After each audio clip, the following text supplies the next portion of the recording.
साथियों, आज देश पर्यटन को समग्र रूप में होलिस्टिक वे में देख रहा है। आज के समय में पर्यटन बढ़ाने के लिए 4 बातें आवश्यक हैं। पहला, स्वच्छता। पहले हमारे पर्यटन स्थल, पवित्र तीर्थ स्थल भी अस्वच्छ रहते थे। आज स्वच्छ भारत अभियान ने ये तस्वीर बदली है। जैसे जैसे स्वच्छता आ रही है, पर्यटन में भी इजाफा हो रहा है। पर्यटन बढ़ाने के लिए दूसरा अहम तत्व है सुविधा। लेकिन सुविधाओं का दायरा केवल पर्यटन तक ही सीमित नहीं होना चाहिए। सुविधा परिवहन की, इंटरनेट की, सही जानकारी की, मेडिकल व्यवस्था की, हर तरह की होनी चाहिए। और इस दिशा में भी देश में चौतरफा काम हो रहा है। साथियों, पर्यटन बढ़ाने का तीसरा महत्वपूर्ण पहलू है समय। आजकल 2020 का दौर है। लोग कम से कम समय में ज्यादा से ज्यादा स्थान कवर करना चाहते हैं। आज जो देश में हाईवेज, एक्सप्रेसवेज बन रहे हैं, आधुनिक ट्रेन्स चल रही है, नए एयरपोर्ट शुरू हो रहे हैं, उनसे इसमें बहुत मदद मिल रही है। उड़ान योजना की वजह से हवाई किराए में भी काफी कमी आई है। यानी जितना यात्रा का समय घट रहा है, खर्च कम हो रहा है, उतना ही पर्यटन बढ़ रहा है। अगर हम गुजरात को ही देखें तो हमारे यहां बनासकांठा में अंबाजी के दर्शन के लिए, पावागढ़ में कालिका माता के दर्शन के लिए, गिरनार में अब तो रोपवे भी हो गया है, सातपुड़ा में कुल मिलाकर 4 रोपवे काम कर रहे हैं।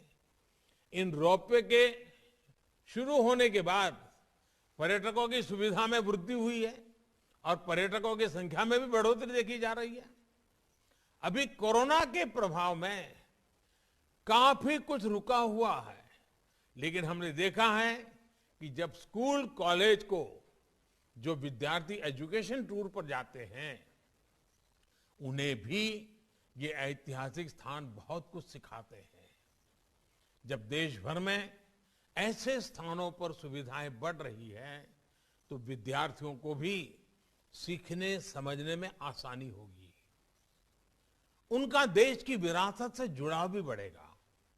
साथियों, पर्यटन बढ़ाने के लिए चौथी और बहुत महत्वपूर्ण बात है हमारी सोच।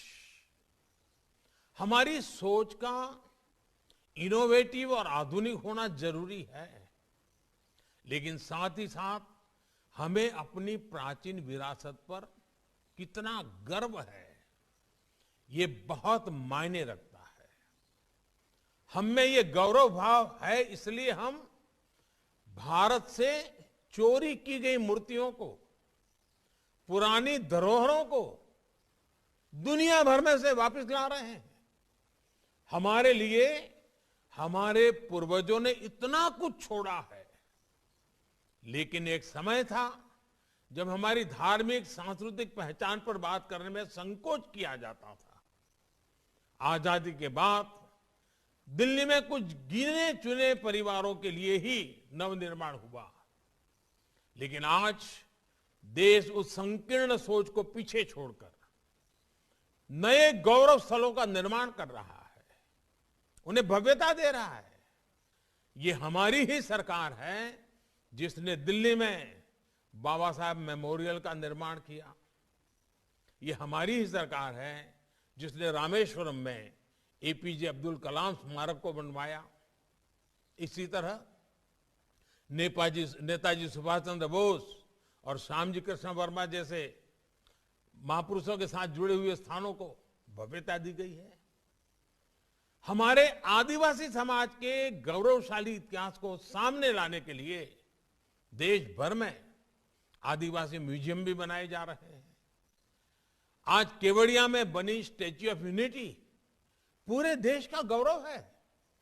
कोरोना काल शुरू होने से पहले बहुत ही कम समय में 45 लाख से ज्यादा लोग स्टैच्यू ऑफ यूनिटी को देखने आ चुके थे। कोरोना काल के बावजूद अब तक 75 लाख से ज्यादा लोग स्टैच्यू ऑफ यूनिटी को देखने आ चुके हैं। हमारे नवनिर्मित स्थलों का ये सामर्थ्य है, ये आकर्षण है। आने वाले समय में ये प्रयास पर्यटन के साथ हमारी पहचान को भी नई ऊंचाई देंगे।